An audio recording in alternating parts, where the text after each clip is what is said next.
Subscribe करा महानुभाव प्रतितीपंथ चॅनलला व बेल बटन अवश्य दाबा लेटेस्ट नोटिफिकेशन प्राप्त करण्यासाठी। दंडवत प्रणाम। जय श्री कृष्ण। लीळा चरित्राच्या आजच्या सत्रामध्ये आपण 3-4 लीळा पाहणार आहोत, ज्यामध्ये मनुष्य बंधन श्रवणे भीता साधा अभयदान या चरित्रामध्ये स्वामींनी या भारतभूमीची, या भारत राष्ट्राची भविष्यवाणी केलेली आहे की या राष्ट्रामध्ये काय घडणार आहे पुढे चालून। तर ते भविष्यवाणी ऐकल्यानंतर साधायसा भयभीत होतात। अशी कोणती भविष्यवाणी स्वामी करतात आणि ती अशी भविष्यवाणी साधायसांना अशी भयंकर वाटली की साधायसा घाबरून जातात आणि साधायसा म्हणतात, हे असं मला नको पाहायला मिळायला पाहिजे। आणि घाबरून साधायसा म्हणतात की हे असं प्रकरण माझ्या डोळ्यासमोर नको घडायला। तर काय नेमकं प्रकरण होतं, स्वामी काय सांगतात अशी भविष्यवाणी की साधायसा घाबरून जातात, हे आपण सर्व सविस्तर पाहणार आहोत। आणि त्याचबरोबर तुम्हाला आजच्या या सत्रामध्ये अत्यंत महत्वपूर्ण अशी माहिती मिळणार आहे, जे तुम्ही कधी ऐकली नव्हती। ती माहिती म्हणजे आपल्या महानुभाव पंथीयांनी परळी वैजनाथाचं मंदिर कसं राखलं, त्या मंदिराचं कसं रक्षण केलं। आपण जे 12 ज्योतिर्लिंगापैकी एक ज्योतिर्लिंग बोलतात परळी वैजनाथाचं, त्या परळी वैजनाथाच्या मंदिराचं रक्षण आपल्या महानुभाव पंथीयांनी केलं। महानुभाव पंथी म्हणजे कोणतर साधायसा सारखी भक्त स्वामींची, त्या साधायसाने रक्षण केलेलं आहे त्या मंदिराचं। कसं रक्षण केलं, काय प्रसंग होता नेमका, ज्या मुसलमानाच्या धाडी आल्या त्या धाडीपासून ते मंदिर वाचवलं साधायसाने, नाहीतर ते मंदिरही तोडलं असतं मुसलमानांनी, ज्याप्रमाणे सोमनाथाचं मंदिर तोडलं। तर आजच्या सत्रामधली ही रोचक अशी माहिती तुम्हाला माहिती करून घ्यायची असेल तर व्हिडिओ शेवटपर्यंत पहा, तरच तुम्हाला ही माहिती इत्थंभूत समजेल। अत्यंत महत्वपूर्ण असं चरित्र आहे आजचं, आणि व्हिडिओ शेवटपर्यंत पहा त्यामुळे, नाहीतर पहिलं चरित्र समजलं तुम्हाला, साधायसांना कसं अभयदान दिलं, काय नेमकं प्रकरण होतं, आणि मग आता जाऊ द्या पुढचे चरित्र सोडून टाका, असं करू नका। पुढचे चरित्र खूप महत्वाचे आहे। साधायसाला स्वामी बिहाराला पाठवलं। साधायसांचा पायातील जो काटा मोडलेला होता तो काटा स्वामींनी काढायला लावला। कोणाला काढायला लावला, का काढायला लावला, ही समोर येणारच आहे। आणि शास्त्र कथन निषेध, स्वामी शास्त्राचं कथन कोणाला करावं कोणाला करू नये या संदर्भामध्ये देव निरूपण करतात। तर असे आपण 4 चरित्र पाहणार आहोत, ज्या चरित्रामधून तुमच्या ज्ञानामध्ये नक्कीच भर पडणार आहे। कालच्या सत्रामध्ये मी 2 प्रश्न विचारले होते। कवळ्या बाळकाच्या दृष्टांतामधून आपल्याला काय समजते नेमकं, हा पहिला प्रश्न होता। आणि दुसरा प्रश्न होता, परमेश्वराची अनन्य भक्ती केली तर त्याचा लाभ आपल्याला काय होतो, काय त्याचा फायदा होतो।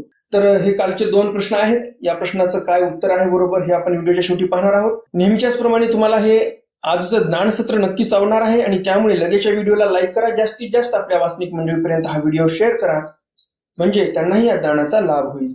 तर जास्त उशीर न करता चला तर आज काही नवीन ज्ञानार्जन करूया। दंडवत हो। मी ईश्वरदास महानुभाव सर्वांचं स्वागत करतो आपल्या महानुभाव प्रतितीपंथ या युट्यूब चॅनलमध्ये। आजच्या या ज्ञान सत्रातील लीळा क्रमांक आहे लीळा चरित्र उत्तरार्ध, लीळा क्रमांक 185। मनुष्य बंधन श्रवणे भीता साधा भयदान। मनुष्य बंधन श्रवणे, मनुष्याला बांधून नेतील लोक। मनुष्य बंधन श्रवणे म्हणजे स्वामी सांगतात की मनुष्यांना, या लोकांना बांधून नेतील लोक। आणि हे असं ऐकल्यानंतर भीता म्हणजे साधायसांना भीती वाटली, आणि मग या उपरांत स्वामींनी साधायसांना अभयदान दिलेलं आहे। एकुदी गोसाव्यासी आरोग्य झाली, यानंतर गोसावी उपरी बाहेरी विजय केले। एके दिवशी स्वामींची आरोग्य झाल्यानंतर स्वामी बाहेर गेले। पट्टीसाळ पूर्विलेकडे खांबापासी डावेनी श्रीकरे मदळसा धरुणी पश्चिमा मुख उभे होते। पट्टी शाळेवर देव गेलेले आहेत, पूर्वीकडे म्हणजे पूर्व दिशेच्या खांबापाशी देव गेले, डाव्या हाताने मदळसा धरलेली आहे। मदळसा म्हणजे काय, जे खांब असतात माळवदाच्या घरामध्ये, जे लाकडी खांब असतात उभे, त्यावर जे असे आडवे लाकडं टाकलेले असतात सपोर्ट देण्यासाठी त्या माळवदाला, त्याला मदळसा म्हणतात। किंवा दुसरा अर्थ असाही आहे की त्या उभ्या लाकडाला साईडने अशा डिझाईन केलेले असतात 4 बाजूने, आणि त्या डिझाईनवर ते साईडने आलेले लाकडं त्याच्यावर ठेवलेले असतात आधार म्हणून, आणि त्याच्यावर भावल्या कोरलेल्या असतात अशा तिरप्या। तुम्ही जर जुन्या हेमाडपंथी मंदिरात गेलात तर जे खांब असतात दगडी, त्याच्यावर एक डिझाईनदार एक मोठा दगड ठेवलेला असतो, त्याला 4 दिशेला 4 असे बाहेर कोपरे काढलेले असतात दगडाचे, आणि त्या दगडांच्या कोपऱ्यावर खालच्या बाजूने एकदम सुंदर अशी कलाकृती केलेली असते, एक डिझाईन काढलेली असते. तर हे झालं दगडाचं उदाहरण दिलं मी तुम्हाला. परंतु जे स्वामी इथे उभे आहेत ते लाकडाचा खांब आहे, आणि लाकडाच्या खांबावर ते अशी छान अशी डिझाईन काढलेली आहे, आणि त्या डिझाईनवर 4 कोपऱ्यावर डिझाईन काढलेली आहे, आणि त्याच्यावर मग ते बाकीचे लाकडं स्थिरावलेले आहेत आधार घेण्यासाठी. तर त्या डिझाईनला जे आहे ते मदळसा असं बोलतात. किंवा मग वरची जे लाकडं आहेत आधार द्यायला जे काही महत्वाचे, जसं आपण पाहतो आपल्या स्लॅबच्या घराला पिल्लर असतात उभे, आणि पिल्लरवर आडवे बीम असतात. त्या बीमला जुन्या काळामध्ये ज्यावेळेस माळवदाचे घर असायचे तर ते आधार देण्यासाठी जे महत्वाचा बीम असायचा लाकडाचा, त्यालाही मदरसा आपण म्हणू शकतो. किंवा मग ते डिझाईनदार जे पोल आहे साईडने असे कोपरे काढलेले कंगोरे, त्यालाही मदरसा असं बोलतात. तर त्याला धरून देव पश्चिमाभिमुख उभे होते, पश्चिमेकडे तोंड करून, आणि जवळ साधायचा होत्या. पासी साधे होती, जवळ साधायचा होत्या. गाई गोरा जोडी देखोनी सर्वज्ञ म्हणितरे. समोर स्वामी पाहतात तर एका गायीची आणि गोऱ्याची जोडी जात होती. साधे हो बळीआडे येती, साधे हो बळीआडे येती, ते माणसाचे धरुणी नेती. स्वामी या भारत राष्ट्राची, या आर्यावर्ताची भविष्यवाणी करत आहेत. आता काही जणांना असं वाटू शकते आर्यवर्त कसं काय बोलले. आर्यवर्त भारताचंच नाव होतं, आणि जे काही नवीन इतिहासाचे अभ्यासक आहेत आपल्या चॅनलवरही असतील कदाचित, मला माहिती नाही, तर त्यांच्यापर्यंत असाच इतिहास आलेला आहे की आर्य हे भारताच्या बाहेरचे होते आणि भारतात येऊन त्यांनी स्वतःचं राज्य स्थापन केलं. हा चुकीचा इतिहास आहे. हा इतिहास इंग्रजांनी पेरलेला आहे, आणि इंग्रज लोक खरंच आपल्याला खरा इतिहास सांगणार आहेत का? नाही सांगणार. त्यामुळे हा इतिहास खोटा आहे, स्पष्टपणे मी सांगत आहे. यासाठी आधार कशाचा आहे, मला मी रेफरन्स कशाचा देणार आहे तुम्हाला, तर सर्वज्ञ श्री चक्रधर स्वामींचाच रेफरन्स देणार आहे मी तुम्हाला. ते जे प्रमाण मी तुम्हाला देणार आहे स्वामींचं, ते प्रमाण म्हणजे या लीळाचरित्र ग्रंथामध्येच ती लीळा आलेली आहे. लीळाचरित्र उत्तरार्ध लीळा क्रमांक 466. ह्या लीळेचं शीर्षकच आहे. काय शीर्षक आहे? महादाईसा आर्य अनुवादू. महादाईसांना स्वामींनी अनुवाद केला की आम्ही आर्य आहोत. मग तुम्ही विचार करा, जर सर्वज्ञ श्री चक्रधर स्वामी म्हणतात की आम्ही आर्य आहोत, तर मग हे जे आताचे नवीन पिलावळ निर्माण झालेली आहे की आर्य बाहेरून आले म्हणणारी, यांचं बोलणं कितपत खरं आहे तुम्हीच विचार करा. त्या चरित्रामध्ये काय आलेलं आहे तेही तुम्हाला लगेच वाचून सांगतो. महादाईसा आर्य अनुवादू. गोसावी अंगी टोपरे कासित होते. स्वामी अंगी टोपरे घालत होते. महादाईसी म्हणितले महादाईसा म्हणतात. आमचे गोसावी कैसे नागर. महादाईसा म्हणतात आमचे स्वामी कसे नागर, म्हणजे दिसायला किती सुंदर आहे. सर्वज्ञ म्हणितले स्वामी म्हणतात बाई हे बरवे नव्हे. स्वामी म्हणतात बाई हे बरवे नव्हे, म्हणजे जे तुम्हाला दिसत आहे आमचं शरीर, हे जे मायापूर दिसत आहे हे बरव नाही. भीतरी क्रीडत असे ते बरवे. आता स्वामी इथे म्हटलेत की हे जे शरीर दिसत आहे ते बरव नाही, तर मग खरं स्वामी बरवे नव्हते का? बरवे होते. स्वामींची मूर्ती तर 32 लक्षणी होती, एकदम सुंदर होते. मग स्वामी का म्हटले की हे बरव नाही? ह्यामागचं कारण असं होतं, कारण त्या मायापुरामध्ये जे ईश्वराचं स्वरूप आहे ते या शरीरापेक्षाही अतिउत्तम दर्जाचं आहे, अप्रतिम असं सुंदर असं आहे ते ईश्वर स्वरूप. आणि म्हणून स्वामी म्हणतात की जे ईश्वर स्वरूप या शरीरामध्ये आहे ते या शरीरापेक्षाही अनंत पटीने सुंदर आहे. आणि म्हणून देव म्हटले की हे जे वरून दिसत आहे आमची सुंदरता ते काही सुंदर नाही, आतमधलं स्वरूप जे आहे ईश्वराचं ते तर अति अति अति सुंदर आहे, असं स्वामी इथे सांगतात. आणि पुढे काय म्हणतात देव? श्री प्रभू आर्य. स्वामी काय म्हणतात? श्री प्रभू महाराज हे आर्य होते. श्री गोविंद प्रभू महाराज हे आर्य होते. सर्वज्ञ श्री चक्रधर स्वामी स्पष्टपणे इथे सांगत आहेत. त्यामुळे इंग्रजांचा इतिहास सोडून द्या. इंग्रजांनी जे काय आपल्याला इतिहासामध्ये शिकवलं की आर्य हे बाहेरून आले, ते युरेशियन होते, अमके होते, तमके होते, ते सोडून द्या. आपल्याला प्रमाणभूत लीळाचरित्र ग्रंथ आहे, सर्वज्ञ श्री चक्रधर स्वामी स्वतः सांगत आहे. ह्यापेक्षा काय मोठं प्रमाण पाहिजे आपल्याला? तर श्रीप्रभू आर्य सांगितलेलं आहे. तर आर्य नेमकं म्हणायचं कशाला? आर्य शब्दाचा अर्थ काय? तर आर्य म्हणजे आरिख वेश आहे, आरिख वर्तन आहे. आरिख म्हणजे सृष्टी व्यवस्थेच्या वेगळं वर्तन करतात श्रीप्रभू महाराज, आणि म्हणून इथे श्रीप्रभू महाराजांना आर्य असं बोललेलं आहे. आणि स्वामी स्वतःला काय म्हणतात? हे आर्य नागर, आम्ही आर्य आहोत, आमचं पण वर्तन सृष्टी व्यवस्थेच्या वेगळं आहे, आणि आम्ही दिसायला पण नागर म्हणजे सुंदर आहोत. आणि श्रीकृष्णाच्या प्रवृत्ती कशा आहेत? ते फक्त नागर आहेत म्हणजे सुंदर आहेत. तर असं स्वामींनी उत्तरार्ध लीळा क्रमांक 466 मध्ये स्पष्ट सांगितलेलं आहे की आम्ही आर्य आहोत आणि आमचे गुरुजी म्हणजेच गोविंद प्रभू महाराज स्वामी म्हणतात तेही आर्यच होते. तर असं हे स्पष्ट प्रमाण आपल्याला आहे. आणि ही नंतरची जी पिलावळ उठलेली आहे, जे तथाकथित स्वतःला पुरोगामी म्हणतात, सो कॉल्ड पुरोगामी लोक, हे लोक म्हणतात की इतिहासामध्ये भेसळ केलेली आहे, हे आर्य इथले नव्हतेच मुळी, हे युरेशियन वगैरे वगैरे वगैरे काहीही खुळचट अशा गोष्टी करतात. तर या लोकांचं काही खरं मानायचं नाही. सर्वज्ञ श्री चक्रधर स्वामी स्वतः सांगतात आर्य कोण होते आणि कुठले होते. गोविंद प्रभू महाराज काय खरंच युरेशियन होते का, किंवा सर्वज्ञ श्री चक्रधर स्वामी आपले युरेशियन होते का, हे काय तुम्हाला वेगळं सांगायची आवश्यकताच नाही. आणि त्यामुळे हे जे इंग्रजांची पिलावळ आहे, इंग्रजांचा इतिहास खरं मानणारी ती इंग्रजांची पिलावळ, यांचं काही खरं मानायचं नाही. तर आता आपण आपल्या मूळ विषयाकडे येऊया आणि आपलं सत्र चालू करूया, लीळेकडे बोलूया आपण. तर स्वामी इथे सांगत आहेत, बळीयाडे धरुणी नेती. स्वामी काय म्हणतात, गाई गोरा जोडी देखोनी सर्वज्ञ म्हणतील साधे हो, बळीयाडे येती ते माणसाते धरुणी नेती. विदेशी आक्रांता इकडे येतील, म्हणजेच मुस्लिमांच्या धाडी येतील. स्वामी इथे भविष्यवाणी कशाची करत आहेत, मुस्लिमांच्या धाडींची भविष्यवाणी करत आहेत. तर मुस्लिम लोक येतील आणि माणसांना धरून नेतील जनावरासारखं. नाकी सडे घाली ती, नाकामध्ये व्यसन टोचतील, ज्याप्रमाणे बैलाला व्यसन टोचतात. साधी म्हणतील जी जी ते न देखावे जी. साधेसा म्हणतात हे असं भयंकर दृश्य, माणसाला जनावरासारखं धरून नेतील हे लोक मुसलमानाच्या आल्यानंतर, तर असं दृश्य मला दिसू नये. सर्वज्ञ म्हणतील स्वामी म्हणतात, ना भिया हो साधे हो. स्वामी म्हणतात साधे हो, तुम्हाला घाबरायचं काही एक कारण नाही. तुम्हावर येतो नि वाजत वारा धरी जेल. तुमच्यावर अक्षरशः मोठं एखादं वावधान जरी आलं, फार मोठी वाहतूळ आली, फार मोठं संकट आलं तुमच्यावर, तर आम्ही त्या संकटापासून तुम्हाला तारून नेऊ, तुमच्यावर ते संकट काही एक परिणाम करू शकणार नाही.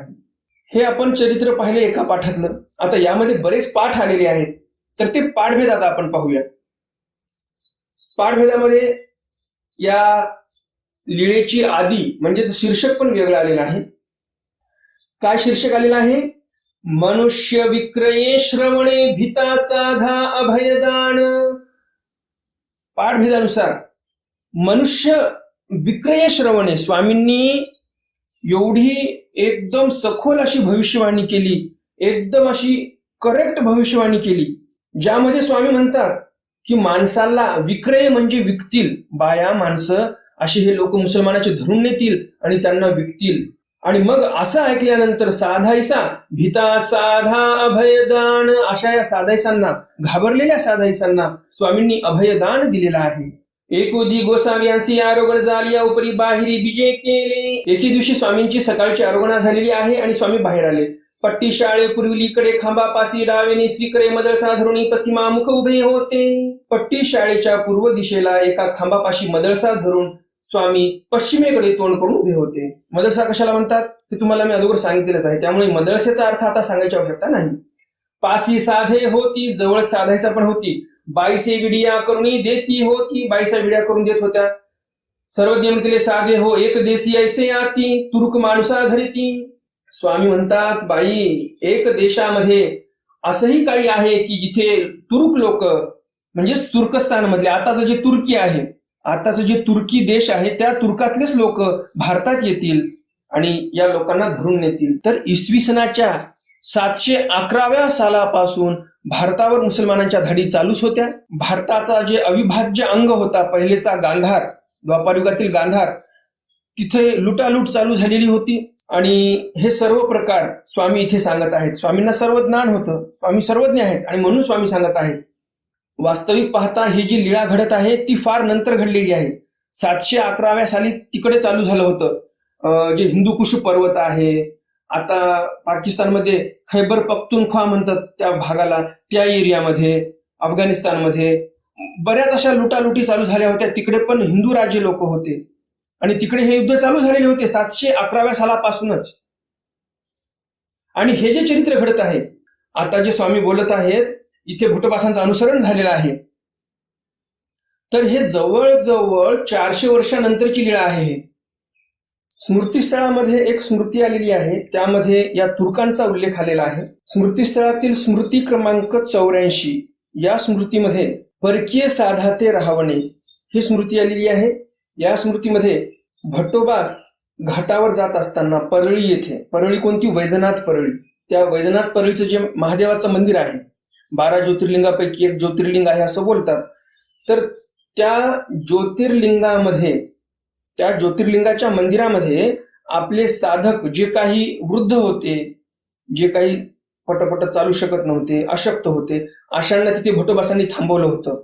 आणि साधायसा ह्या दरवाजावर बसल्या होत्या, दरवाजाच्या समोर राखण करण्यासाठी. साधायसा म्हाताऱ्या झालेल्या होत्या आणि भटोबासांनी इथे त्यांना का सांगितलं थांबायला?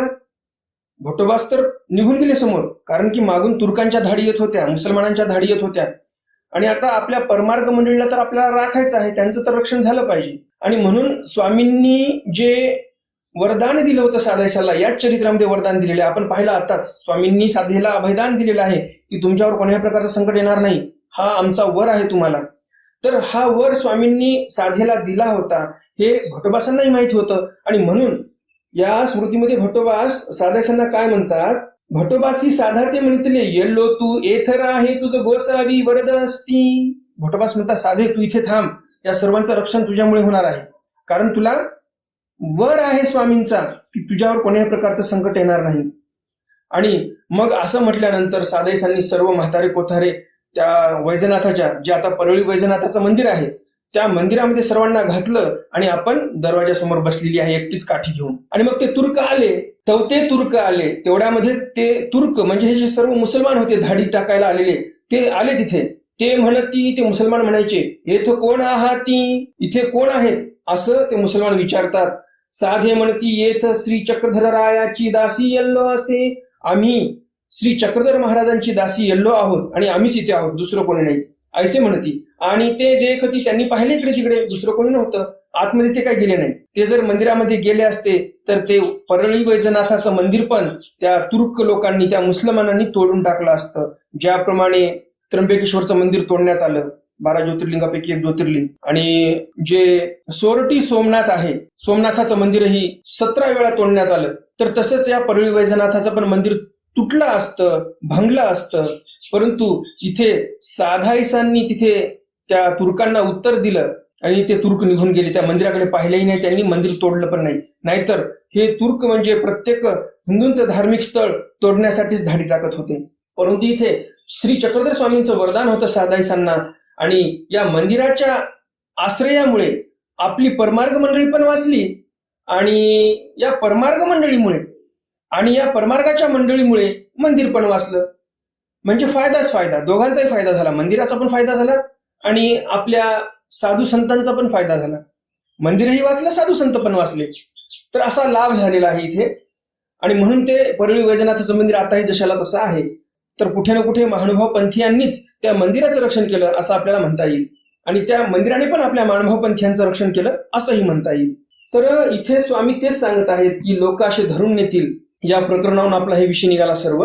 तर धाडी येणं चालू झाल्या होत्या भटोबासांच्या हयातीमध्येच आणि हे सर्व साधायसांनी पाहिलं पण. परंतु साधायसांना ते दर्शन होऊ दिलं नाही देवाने. जे दर्शन इथे देव सांगत आहेत की नाकामध्ये वेसणी घालतील, लोकांना धरून नेतील, भयानक अशी विदारक परिस्थिती येईल या राष्ट्रामध्ये, अशी परिस्थिती स्वामींनी साधायसांना दिसू दिली नाही. साधाही सुरक्षित राहिल्या आणि साधायसा सोबत जे काही आपली परमार्ग मंडळी होती तेही सुरक्षित राहिलेली आहे. जी माणसे कायस्या धरू देतील, साधायसा म्हणतात माणसं कशाला धरू देतील, ते काही गोरुवे, माणसं म्हणजे काय गुरं आहेत का जे ते तुर्क लोक धरून नेतील.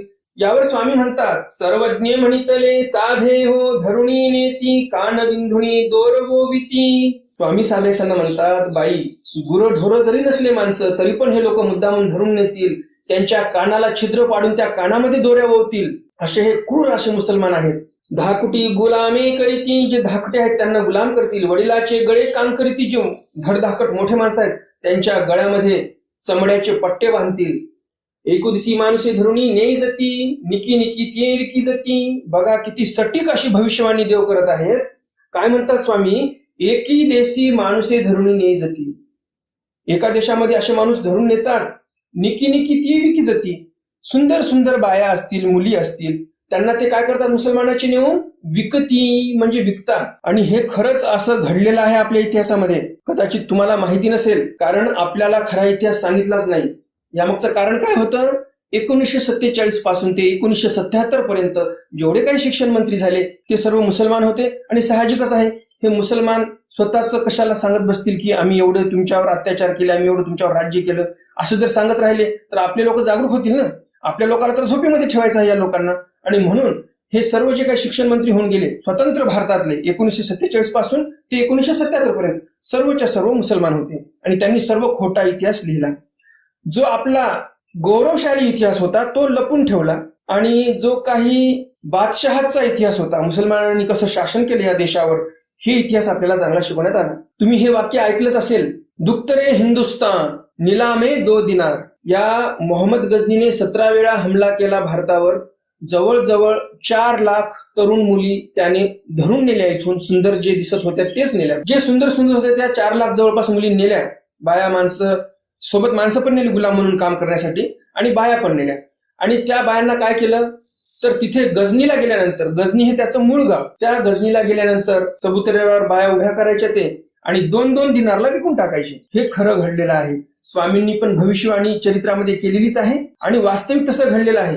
मोहम्मद गझनीने हेच काम केलं. नंतर बऱ्याच काही धाडी आल्या, अजून नुसती मोहम्मद गझनीचीच धाड आली का नाही. मोहम्मद तुगलुक आला, अलाउद्दीन खिलजी आला, पुन्हा एक मालिक कफूर होता, एक सेनापती होता कोणाचा, अलाउद्दीन खिलजीचा. याने पण फार मोठं दुष्कृत्य केलं या राष्ट्रामध्ये येऊन, फार अत्याचार केले. आणि हा मलिक काफूर कोण होता, हिंदू होता पहिलं, नंतर त्याचं धर्मांतरण केलं आणि तो मुसलमान झाला होता. असे बरेच अत्याचार घडले आणि त्या अत्याचाराविषयीच स्वामींनी ही भविष्यवाणी केलेली आहे. हे अत्याचार नंतर घडले, स्वामी त्यापूर्वी हे भविष्यवाणी करत आहेत. तर स्वामी म्हणतात की बाई गुरढोरासारखा बाजार भरेल, बायांना विकून टाकतील हे लोक तिकडे गझनीला नेऊन, किंवा जे काही त्यांचा देश असेल तिकडे नेऊन. गझनी असं स्पष्ट नाव घेतलं नाही स्वामींनी, परंतु एवढं सांगितलं की इथून या देशामधून बाया ते धरून नेतील आणि तिकडे त्यांच्या गावी नेऊन विकून टाकतील. ते 2-2 दिनारला फक्त. दिनार म्हणजे त्या गझनीच्या गावाकडचं ते चलन होतं गझनीचं. जसं आपण 1 रुपया 2 रुपया म्हणतो तसं त्यांचं 1 दिनार 2 दिनार असं होतं. तर 4 लाख बाया इथून नेल्या म्हणजे 2-2 दिनारला जरी बाई विकली त्याने तर 8 लाख दिनार त्याने कमवले तिकडे. तर असे अत्याचार झाले. परंतु आपणच काय म्हणतो आता, जे काही लिबरल लोक आहेत, उदारवादी लोक, ब्रॉड माइंडेड जे स्वतःला म्हणतात, नसतात ते ब्रॉड माइंडेड परंतु म्हणून घेतात ते स्वतःला. तर हेच लोक काय म्हणतात, हे मुस्लिम कुठे जाणार, हेच आपले भाऊ, यांना कुठे हकलून द्यायचं, उद्या मग हे दुष्कृत्य हेच करणार. एरवी तरी त्यांना माज आलेलाच असतो. ते म्हणतात की आम्ही या राष्ट्रावर शासन केलेलं आहे. त्यांच्या मनामध्ये अजूनही ते आहेच. आणि असे बरेच काही आपले लोक असतात ज्यांना कळवळा येतो या मुसलमानांचा. कारण काय, इतिहासच माहिती नाही. काय खरा इतिहास आहे पूर्वी घडलेला, यांनी कसे अत्याचार केलेत आपल्यावर हे माहितीच नाही. आणि म्हणून त्यांचा अभिमान घेतात. हे आपल्या देवाचा धर्माचा अभिमान नाही यांना, त्यांचा अभिमान असतो. जे काही लेफ्टिस्ट असतात, लिबरल्स असतात, त्यांना त्यांचा अभिमान असतो. तर असं स्वामींनी इथे भविष्यवाणी केलेली आहे. अजून बरंच काही पुढे उरलेलं आहे. स्वामी अजून सांगतात, ये रे दिसी पाईके की जती. आणि जे काही उरले सुरले माणसं आहेत जे विकल्या गेले नाहीत त्यांना घरचे नौकर म्हणून ठेवतात. हे काही जी साधायचं म्हणतात, असं कसं काय बरं, ते काही गोरुवे, ते काही ढोरं आहेत का, ते का धरू देतील, ती माणसं त्यांना का धरू देतील.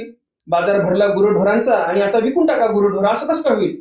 येत फोडीती मग लोखंडाचा दोरू सारीती. स्वामी म्हणतात हे तर काहीच नाही, लोखंडाचा दोर तयार करतील, ते लोखंडाच्या साखळ्या करतील आणि त्याने पण बांधतील या माणसांना. पुन्हा दुसरा एक पाढभेद आहे, एकी दिवशी ऐसे वरते, एकी दिवशी असं वरतील असं सांगतात.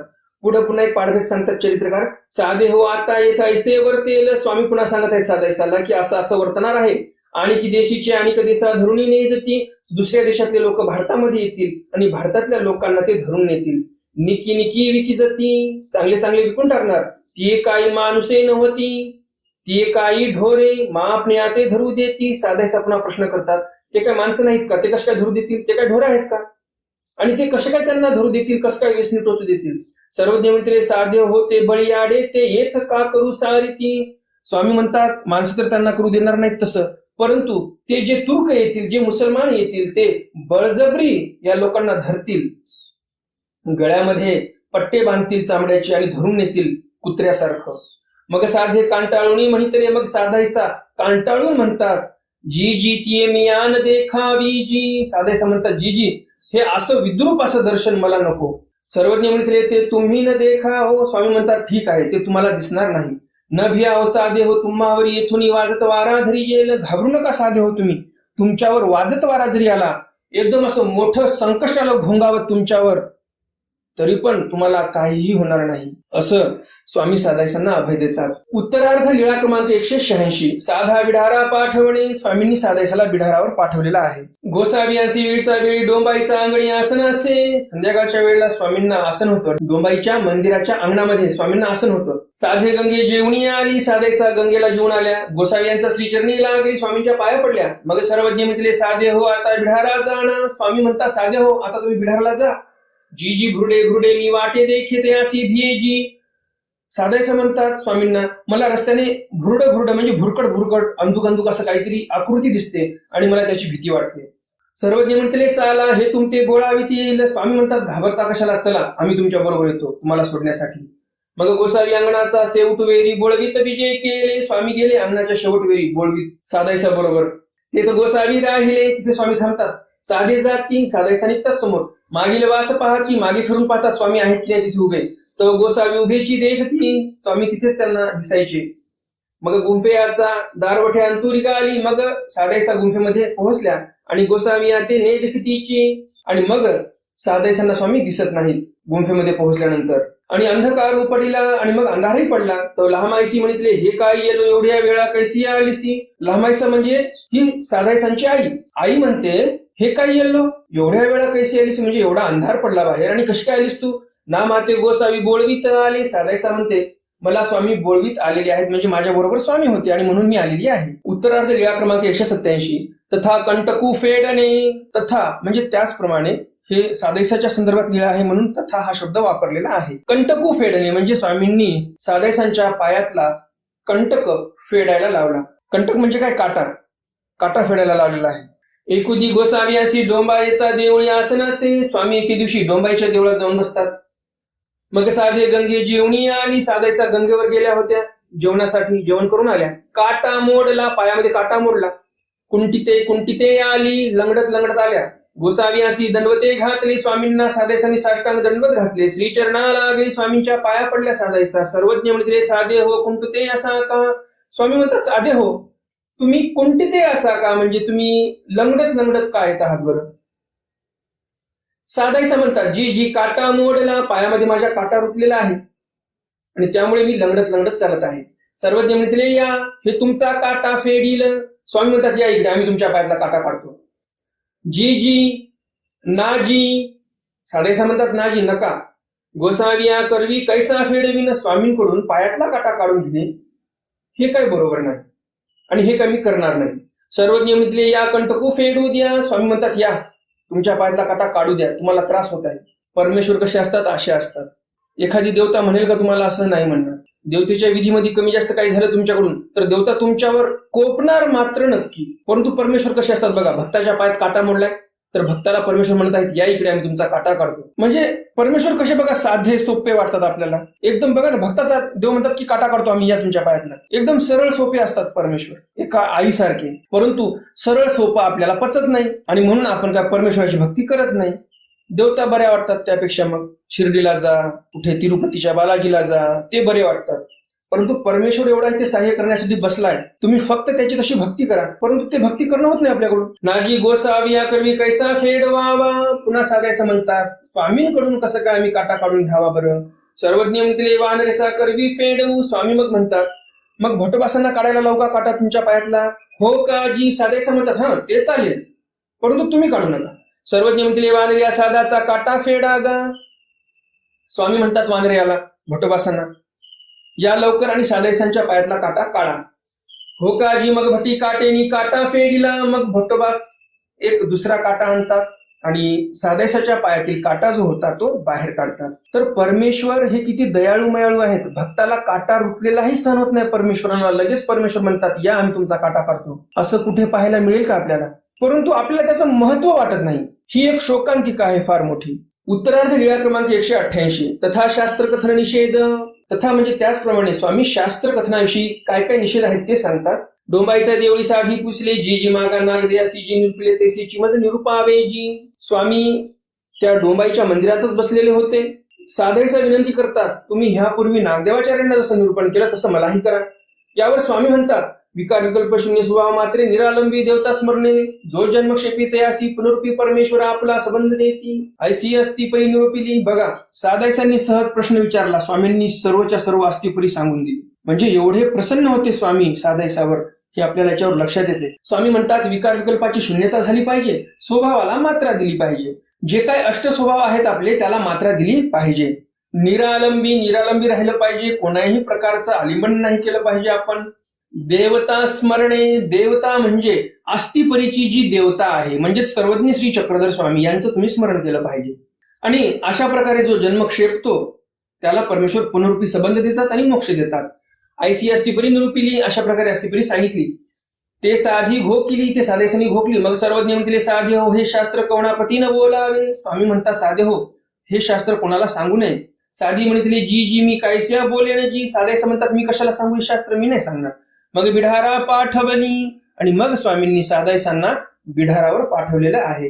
तर अशा प्रकारे आपण इथे 4 लीळा पाहिलेल्या आहेत. ह्या 4ही लीळा तुम्हाला नक्कीच आवडल्या असतील. आणि अजून जर तुम्ही या व्हिडिओला लाईक केलं नसेल तर लगेच या व्हिडिओला लाईक करा आणि जास्तीत जास्त आपल्या वासनिक मंडळीपर्यंत हा व्हिडिओ शेअर करा, म्हणजे त्यांनाही या ज्ञानाचा लाभ होईल. तर आता पाहूयात आपण कालच्या सत्रातील प्रश्न. त्या प्रश्नाचं उत्तर काय होतं. कालच्या सत्रातील प्रश्न होता कवळ्या वाळुकाच्या दृष्टांतामधून आपल्याला काय शिकायला मिळते, काय समजते आपल्याला. तर कवळ्या वाळुकाच्या दृष्टांतामधून आपल्याला हे समजते, कवळ्या वयामध्ये जे काही आपले मुलं आहेत त्या वयामध्येच त्यांना चांगले संस्कार आपण लावू शकतो. जर झाले तर पुन्हा त्यांचं काही होऊ शकत नाही. हे महत्वाची शिकवण आपल्याला त्या दृष्टांतातून मिळते. काही जणांनी प्रश्न केला वाळूक म्हणजे काय. ज्याप्रमाणे शेतामध्ये शेरण्या असतात, कोणी त्या शेरण्याला कोणी छन्या म्हणते, कोणी शिरण्या म्हणते, वेगवेगळे नाव असतात. ज्या ज्या भागामध्ये ते फळ आहे त्या भागामध्ये कोणाचं काही वेगळं नाव असते, कोणाचं काही वेगळं नाव असते. जसा प्रांत बदलला तसे नाव बदलत असतात. तर आमच्या इकडे त्याला वाळकं असं बोलतात. रानामध्ये लोक या पावसाच्या दिवसामध्ये टाकतात बी आणि अष्टमीच्या दरम्यान ते फळे येतात खाण्यासाठी. वाळकं कशाला म्हणतात तुम्हाला समजलंच असेल. आणि दुसरा प्रश्न होता परमेश्वराची अनन्य भक्ती केली तर त्याचा लाभ काय. परमेश्वराची अनन्य भक्ती केली तर त्याचे बरेच काही लाभ आहेत. जसं नाथोबांना देवता अनुवर्जन करत आल्या, हे आपल्याला लाभ त्या चरित्रामध्ये दिसला. तर आपण जर परमेश्वराचे झालो तर परमेश्वर आपल्याला भरपूर काही सहाय्य करतील. परमेश्वराच्या सेविका ज्या आहेत 81 कोटी 1.25 देवता ह्या परमेश्वराच्या सेविका आहेत, तर ते पण सहाय्य करणारच. आपण जर परमेश्वराचे झालो तर, नाहीतर नाही करणार. तर आजच्या सत्रातील प्रश्न आहे आर्य म्हणजे कोण. मी तुम्हाला प्रमाणासह उत्तर दिलेलं आहे. आर्य हे कोण आहेत हा आजच्या सत्रातील प्रश्न आहे. आणि दुसरा प्रश्न आहे कंटकू फेडणे या चरित्रामध्ये स्वतः स्वामी म्हणतात सादायसांना की आम्ही तुमचा काटा करतो पायातला. ह्या प्रसंगावरून आपल्याला काय लक्षात येते हा दुसरा प्रश्न. तर या दोन्ही प्रश्नाचे तुम्ही नक्कीच बरोबर उत्तर देणार अशी अपेक्षा आहे. तर भेटूया उद्याच्या सत्रामध्ये स्वामींच्या काही नवीन चरित्रासह, ज्यामध्ये तुम्हाला रंगमाळिका प्रसंगी प्रतिती पुसणे हे चरित्र ऐकायला मिळणार आहे. वैराग्य मिरवू आवडे हाही एक विकाराची हेही चरित्र उद्याच्या सत्रामध्ये तुम्हाला ऐकायला मिळणार आहे. आणि मृतिका पिंडू ग्रहिणी विकार ज्ञान हेही चरित्र उद्याच्या सत्रामध्ये तुम्हाला ऐकायला मिळणार आहे. तर असे 4-5 चरित्र आपण उद्याच्या सत्रामध्ये पण पाहणार आहोत. तर भेटूया उद्याच्या सत्रामध्ये स्वामींच्या काही नवीन चरित्रासह. तोपर्यंत दंडवत प्रणाम. जय श्रीकृष्ण. दंड